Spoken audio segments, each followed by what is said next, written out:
The Rugby League World Cup reached its conclusion over the weekend. The Rugby League World Cup of 2021 reached its conclusion in 2022. It was delayed and played in 2022. And it was the Australian Kangaroos who took on Toa Samoa in the final of the Men's Rugby League World Cup. The final score was 30 points to 10. The game was close early on. The Australian Kangaroos made some errors and did a forward pass. And the game was close early on before Latrell Mitchell and Tedesco, two good players, stood up for their team and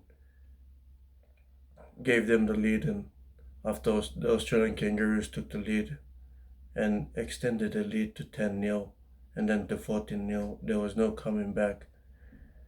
Toa Samoa played bravely, but they never looked like they were going to win the match. The Kangaroos kept building on their scoreline, and their defense was very strong, the Kangaroos, and therefore they won the Rugby League World Cup 30 points to 10.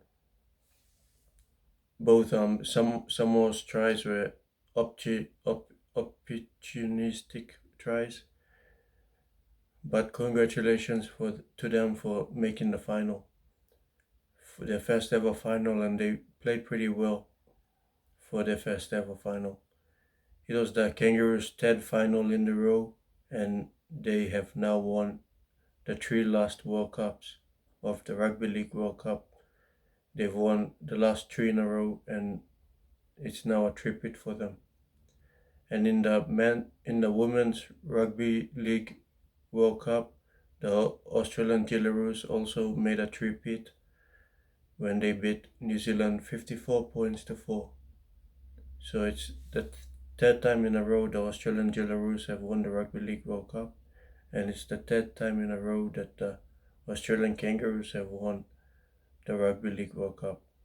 If AFL wasn't a sport in this country, the Australian national sport would have to be Rugby League. But because of Australian Football League, AFL, Australian rules football, AFL is the national sport of Australia, but Rugby League comes very close to being the national sport. It's the Kangaroos have now won 3 in a row, and the Gillaroos 3 in a row, both men and women's Rugby League teams of Australia. So it shows how strong Rugby League is in Australia, and there's not many teams that can compete with the Kangaroos and Gillaroos, it seems. So congratulations to both the Australian Kangaroos, the men's Rugby League team, and the Australian Gillaroos, the women's Rugby League team, on winning their respective Rugby League World Cups of 2021, which they played in 2022. So congratulations to them, and hopefully more teams will be more competitive next time, and we'll have a closer final than we had over the weekend in both men and women's Rugby League World Cups.